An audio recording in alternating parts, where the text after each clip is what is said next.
We are in an information war, and we are losing that war. I'll be very blunt in my assessment. Al Jazeera is winning. The Chinese have opened up a global English language and multi-language television network. The Russians have opened up an English language network. I've seen it in a few countries, and it's quite instructive. We are cutting back. The BBC is cutting back.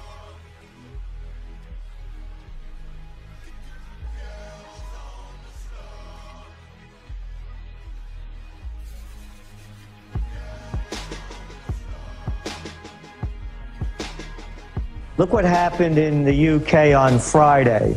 And go back to the Autumn Trends Journal. The headline of the Trends Journal was Off with Their Heads 2.0. What were they screaming at the royal couple in their Rolls Royce? Off with their heads. The people have had it. They're fed up. They know the deal. In fact, you always say that. You said it's going to be off with their heads. Yeah, as a matter of fact, I tell people if you want to know a good entrepreneurial business to consider, guillotines might be it. Because this is going worldwide. The people know the deal, Alex. Here's the deal. It's called austerity measures. What austerity measures equal, you lose your job. If you have one, you get paid less. You get your benefits cut. Oh, and by the way, we're going to raise your taxes. And you know why? Because the white shoe boys can't get a haircut. That's their language for taking losses on multi-billion-dollar bad bets that they've made. So the people are angry. And what happened in the UK with the increase in tuition going up, check it out, 200%.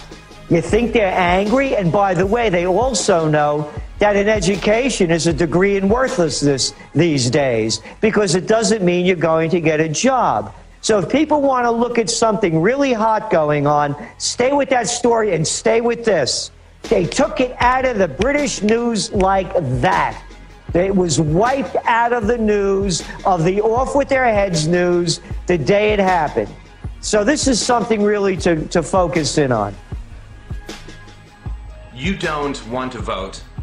I'm going to tell you, you don't want to vote because of the facts. The facts are that voting means nothing. It's worse than meaning nothing. It encourages participation in a coercive and destructive system.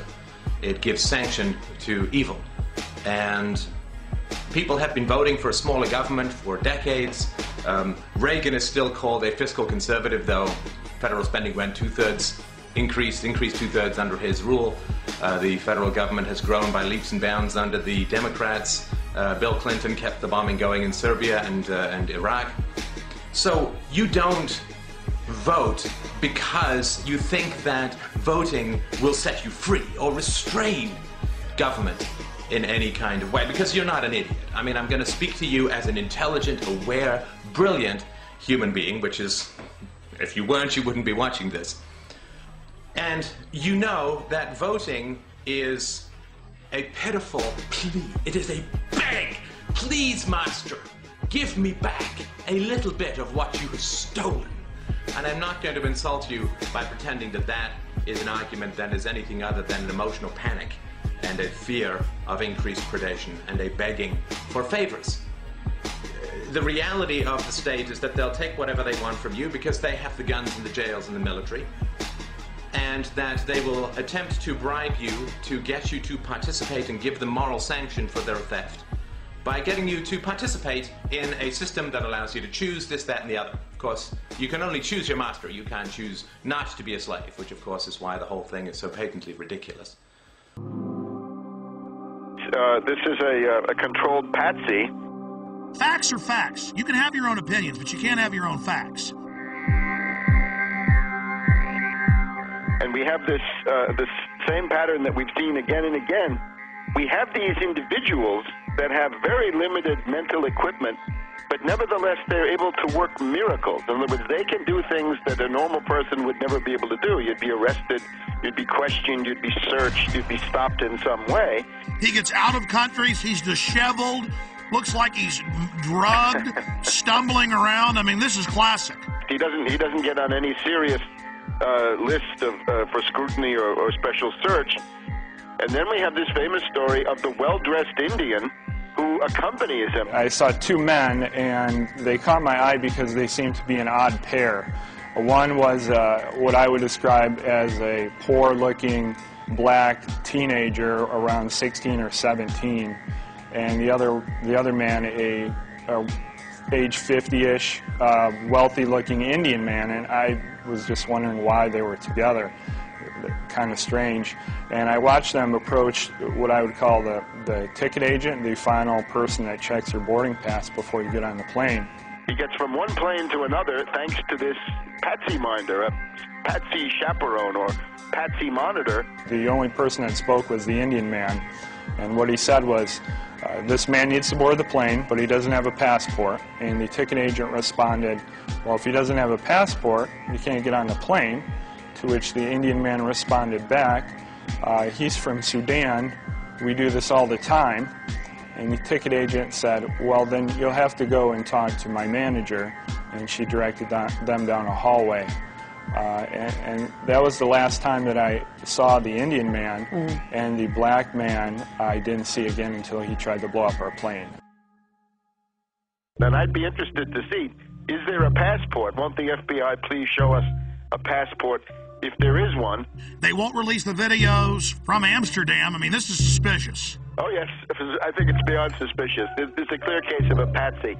So he's a controlled asset. And, of course, it's not a matter of failure to connect the dots. We're hearing all about the unconnected dots. No, this is the desired outcome. Hi, I'm Max Kaiser, and welcome to the Kaiser Report, the show that tells you about the financial terrorists that are plaguing the world with their corrupt fiat money fractional banking scam. And you know, there is increasing pressure from lawmakers in Washington as well as the American public for President Obama to be more specific in the strategy for Libya. There's also increasing cost and a debate with many layers about whether the U.S. should have gone in the first place. So let's go now to Austin, Texas, to speak now to radio host Alex Jones. All right, Alex, it's day 11, and tallies have the cost thus far at about $550 million. But there are indeed people who say the Americans, NATO, they've saved my family. What do you say about all this?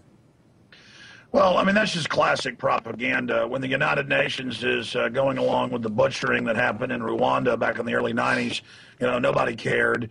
When Saddam Hussein was a U.S. puppet and brutally repressed his people and used U.S. nerve gas on the Kurds, it was a great act of patriotism. When al-Qaeda was used to start the war with the Serbs in Kosovo, they were the great allies of freedom. And then, of course, when they were busy using al-Qaeda and the Mujahideen to start a war with Russia, that was a great act of liberty and freedom. And now McClatchy newspapers are even reporting that the head commander of the rebels in the east of Libya was trained for decades in Virginia and is CIA.